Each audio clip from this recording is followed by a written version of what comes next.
Invincible Season 2, Episode 7. So we are on the second to last episode. We only have one more episode to go next week until the second season is over. And thankfully, we know we're getting a third season later on. And hopefully, by the end of this season, they announce Season 4. But we'll see. So, this is another great episode, in my opinion.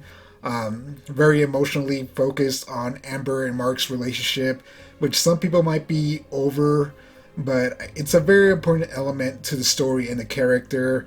One of the things I like about Invincible, the comic, and the show is that Mark is always trying to understand what kind of superhero he wants to be, and it's something that's carried through the entire comic, and eventually he becomes the hero he wants to be. So he has a lot of ups and downs, and big moments affect who he wants to be. So the relationship with Amber ending helps him realize, what it means to be a hero, or what kind of hero he wants to be. Because right now he's focusing on what a lot of superheroes tend to do, especially Marvel heroes like Spider-Man, where he's trying to balance his life and superhero personality. And that's just something that isn't realistic for every character, or realistically for any person. So this, like I said, this relationship falling apart is very important, which, spoilers, I talk spoilers throughout this episode. I give a quick recap. I don't talk about everything. Fantastic episode, so go check it out. So let's get into it. So this episode starts off with a fake out with like this villain saying he's gonna destroy the world or whatever, but it turns out it's just someone in costume and cosplay at Comic-Con, and Mark and Amber are at Comic-Con, which is fantastic because Mark is a nerd in the comic, or at least he really loves comic books, which has been shown throughout the show, which I like. But in the comic, he never went to Comic-Con, I think. He just went to a lot of signings. Maybe he went to a convention towards the end. But anyway, I love this part at the Comic-Con. It's a lot of fun.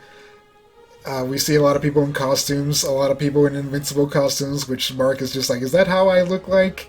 And we get the title opening right there where you have a bunch of people dressed up as Invincible at a meetup or something, and they're all like, look at Evo, because we're Invincible, which is just hilarious. I absolutely love it.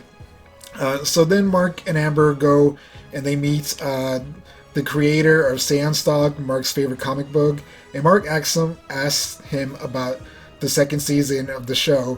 He's like, oh, when is the second season gonna come out? And this is like a big meta joke for the show, and also kind of a redo of the comic book. There's like a joke in the comic where Mark asked the creator of his favorite comic, which is Sandstock in the comic, why did they always do this thing where they reuse panels over and over again, because it's kind of cheap and weird. And in that comic, it just shows a bunch of panels of the artist, creator, just talking with different word bubbles. And it's a kind of funny meta joke. So they do the animation equivalent of this, which the creator of Sandstock is modeled after Ryan Ottley, one of the artists and creators of Invincible, which is funny. Kind of sad that they didn't get him to voice him, but he said he didn't have an issue with it because they got his very favorite comedian to voice the character. So I guess it works out. But anyway, they do this thing where he talks about it. He's like, oh yeah, well, it takes a long time for animation to happen, but we have shortcuts and ways to, speeding up the process and saving money. He's like, you ever notice when someone's talking, sometimes we don't show their mouth? That helps to save money. Or we show the back of their head, or, we show this wide, faraway view of a bunch of people, of a crowd, and with slow movement, and it looks like people are moving even though they really aren't. So it's a very meta joke about how they have workarounds to speed up the animation process or save money and time in certain areas, which absolutely works, and I absolutely loved. So anyway, they're having a good time, but Mark gets a phone call from Eve. She's fighting freaking her arch enemy. What's his name? Kilcannon. Kilcannon. Love Kilcannon. He's always there. Anyway, Eve's just like, Rex took off on a mission. He's not answering his phone. Can you go help him? I'm wrapping this thing up. So, unfortunately, Mark's just like, hey, Amber, I have to go help Rex. We go over to Rex, who's fighting Octoboss.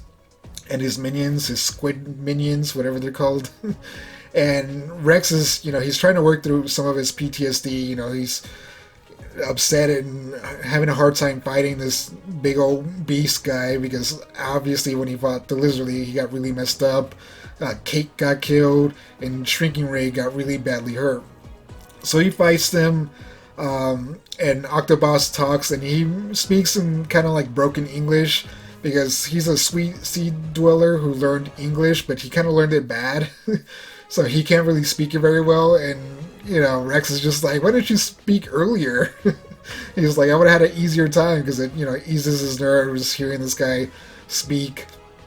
So he starts fighting him, but he starts getting beat, and Mark eventually shows up and helps him out, and he's like, let me take on Octobus, you take on his minions.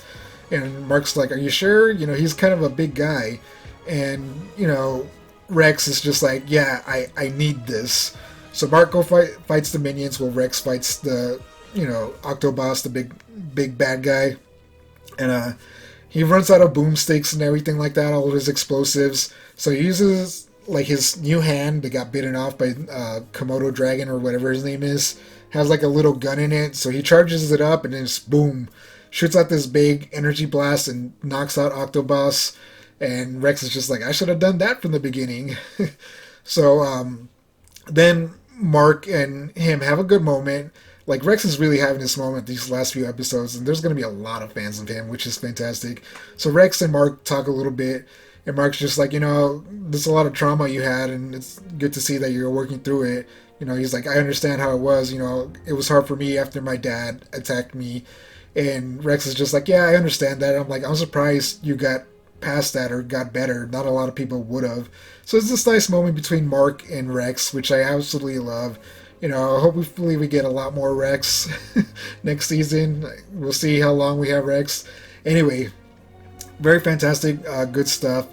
We move over to the Guardians of the Globe next, which we get a little bit about this episode. It's just Rex working with Monster Girl, trying to help her. He's trying to give her a robot suit, but she's like, it's not working, and she's just upset because, of course, every time she uses her powers, she shrinks younger and younger. And Rudy, did I say Rex? Robot Rudy is trying to help her out, but it's not really working out. And then we get a moment with Bulletproof and Samson, where Bulletproof is just like, this team is just garbage, pretty much.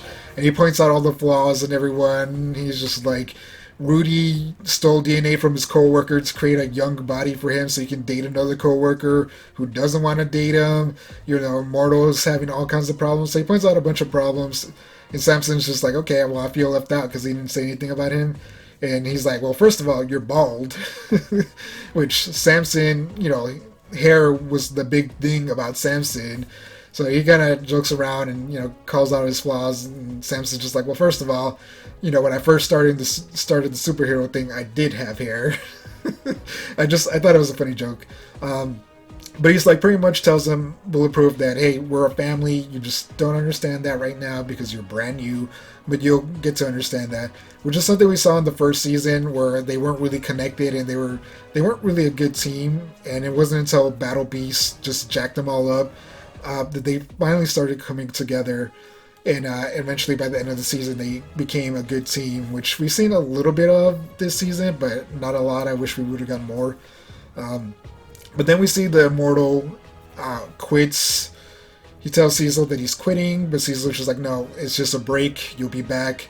And then he puts Rudy in charge of the Guardians again. Then we get moments with William and Rick. Rick is having a hard time, again, with his robot body, which we saw in the last episode. This is a good moment for Rick and Donald. So I'm just going to come say their thing real fast. So Donald, again, is still having a hard time being an android. And he confronts Cecil. He's like, how can you do this to me? How can you erase my memories and everything? And Cecil is just like, it wasn't my choice. So he ends up going on the computer and using his real login to show him a bunch of videos of Donald just dying continuously. He's like, this has happened several times. You have died several times. And each time we have brought you back. And each time you came back, you decided to get rid of your memories because you thought it was holding you back. And eventually, he gets a call, or Donald gets a call from William, letting him know that Rick is having issues. And we see Rick on the ledge of a building about to jump off, and Donald talks to him. He's just like, I understand what you're going through. It happened to me too. And this is where Donald comes. He really understands. He's like, I sacrificed my body to make the world a little bit better. And it was the same thing with you when you fought D.A. Sinclair to help Invincible. You know, you sacrifice your body to do a little bit better. And he's like, it's not our bodies to make us who we are. It's our actions and the people who care about us. So that's when Donald's just like, he gets a little bit okay about being an android, and Rick also kind of accepts it a little bit. So it's a very good moment for Donald, who in the comics doesn't get a lot of big moments. I think he's in the comic Brit a lot. I haven't read it yet. I do have the issues. I don't know if he gets a lot more character development there, but in Guardians of the Globe and Invincible, I don't think he gets a lot of moments from what I can remember. So, like I said, the big focus of this episode is Amber and Mark, so let's get back to them. There's a lot of Mark, again, trying to work his issues out with his personal life and his superhero life. So we get a lot of scenes where they're just like, you need to choose what kind of life you want to have. Like, he goes to the college, and Principal Winslow from his high school is the dean there now. And he's like, you would have been suspended by any other dean, but I understand you're going through things because of your dad, because I know you from when you were in high school, and you're a good kid. And like, he gives him this spill. He's like, you need to decide, is school important, or is there something else in the world that's more important? When there's two things pulling you apart, you need to decide what you're going to focus on. So we get a lot of moments like that. And of course, Mark wants to be with Amber, so they allude to him picking Amber. And he eventually goes to talk to his mom about her relationship with his dad. And she explains that, yeah, it was hard. I was happy. I did love him, even though, I'm kind of mad at him now. I wouldn't trade it because he gave me you. But it was hard being a single mom, or being alone for a lot of the time while he was out saving the world, or God knows where he was doing what. So she's like, it wasn't easy. And she, like, at first she's like, I had it a little easier because he didn't know a lot of Earth customs, so I was able to teach him a lot of stuff to put us on equal ground. But Amber and Mark don't have that, so it's another thing for Mark to think about. But he ends up deciding to be with Amber. Earlier, Rex was just like, if you need some time, just let us know. Me and the Guardians will pick up the slack. We owe you that at least. So he's like, he goes to Amber and he's like, I'm going to be with you. We're going to be together. I'm going to have 2 nights off a week. So that's time for us to be together. And they start having a good time and planning. Mark's talking about going back to school and needing tutoring and everything. And they eventually go out to dinner, and they're having a good time, and it's looking like things are going to turn around for the relationship. But all of a sudden, someone just shows up behind Amber and puts her hand around her throat. And she's like, don't do anything or I'll snap her neck. I'll just destroy her. And she's like, you need to leave and come with me right now, or else, there's going to be a lot of death. And it turns out that it's Anissa, a big character from the comics, which the people who have read the comics and people who have looked up online know she's kind of an infamous character for something she does later on, which is kind of horrible. And besides all that, she's kind of a cool character, or interesting character, especially for the story, important character. So she comes, and Mark's just like, oh, he's like, okay, let her go, and I'll fly up above the sky and I'll meet you. So he lets her go, and he gives Amber a hug. He's like, I love you. And Amber's just like, don't go, stay, or come back, or something like that. And then Mark goes to his room, gets his costume and his earpiece, and he calls Cecil. He's like, hey, Cecil, trouble. So he goes and he meets Anissa, who Anissa starts talking to him about, he needs to follow the orders he was given to help conquer the planet. But of course, Mark's just like, nope, it's not going to happen. I'm not going to do anything. While he's doing that, Cecil and Donald are trying to figure out, like, how do we take her out? We have all these things, but we don't even know if it's going to hurt her. And by the time we get our lasers and everything set up, it's probably going to be too late anyway. They could be 1,000 miles away. But then a giant sea kaiju attacks a big cruise ship out in sea. So Cecil tells Mark about it, and Mark convinces Anissa to go help him. So they go and fight this monster, which Mark's having a hard time. And Anissa also kind of seems like she's having a hard time, but then she's just like, you know what, I'm over this. So she just quickly flies through the kaiju's head and just kills it. And there's this very cool scene because she flies through it, and she's all covered in blood, and then she stops real quick, and the blood just flies off of her. It's very cool. So she's like, see what we could do if, you used your Viltrumite force and powers. Instead of just trying to do it the easy or the hard way, you could do it the easy way with force and your power. And Mark's just like, I'm not gonna do that. So they end up taking the cruise ship off onto an island to save all the people. And Anissa keeps pushing him. She's like, you need to listen to what we say. And Mark's just like, nope, nope. And she's like, okay, I tried talking to you. I tried doing it the easy way, but I guess I'm gonna have to use my fist. So she starts beating the hell out of Mark. She beats him up pretty badly, and luckily they don't kill anyone, I don't think so, but they mess up the island and the cruise ship a little bit. And then she punches Mark or hits him into the ground, and then she has her foot on his neck, and she's like, if you don't submit, I'm gonna kill you. And Mark's just like, do it. He's just like, just do it. It seems like you guys need me more because you're not willing to kill me. You keep giving me all these chances, plenty of times to kill me. You guys are all powerful. So he calls her bluff, and he's just like, do it, kill me. And she eventually relents, and she gets close to killing him. I think he almost passes out, like he blacks out a little bit, and he takes off. And Cecil's just like, okay, good job, good job calling her bluff. I wouldn't have done it, because the whole time he's just like, just agree with her to buy us time, so she'll leave and we'll have more time. But after that, he's just like, okay, well, that all your time off is gone, and we're going to have to figure out a solution to deal with this problem now. So Mark ends up going to Amber, and they have this conversation. Amber's just like, I felt so weak, so hopeless, How did she find us? You think it'll happen again? And Mark's just like, I don't know. I don't know how she found us, and I can't promise you, I can't lie to you that this will never happen again. And so they have this conversation, and it's clear that they're breaking up. Earlier it seemed like it was going to work out, but clearly Amber isn't able to handle all this. She's like, I don't have any agency in this, and just it's horrible. Which I understand her point of view. That's a horrible situation to be in. You kind of see all the negative stuff that comes with being a hero. Like, they were out just having dinner, and all of a sudden someone was just about to kill her. And, she barely sees her boyfriend, and she clearly cares about Mark, but it's just too much for her. And Mark understands and agrees, and we don't officially see them break up, but it's pretty clear and obvious that they are. And then next we see Mark sitting on a building sad, and we see his cell phone next to him ring, and it's his mom, so he picks it up, and he's like, hey mom. But then, and this is surprising to me because I was so invested in Amber and Mark's relationship drama that I wasn't thinking about this. So he picks up the phone, and it's Angstrom Levy, and he has Oliver and Mark's mom, Debbie, hostage. And you're just like, oh man, it's about to go down. And he's just like, hey Mark.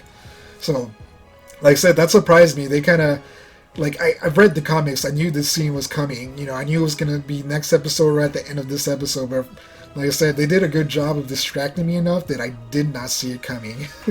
Freaking fantastic. So that's not where the episode ends. It would have been perfect if it ended there, but we do have a little like mid-credit scene of Alan flying through space, and he sees a big Viltrumite spaceship, and he's like, oh, like, hopefully they didn't see me. But then they end up seeing him, and Anissa comes out, and she starts fighting him, and Alan is able actually to hurt her. And he's like, oh, because, he's a lot stronger now. He's like, maybe I can take her. But he uses his brain, because he finds out that's their prison ship, and he's just like, oh, okay. So he pretends to get knocked out, and he's getting carried away, Anissa, to the prison ship, because she's like, I'm going to keep you prisoner, we're going to dissect you and everything.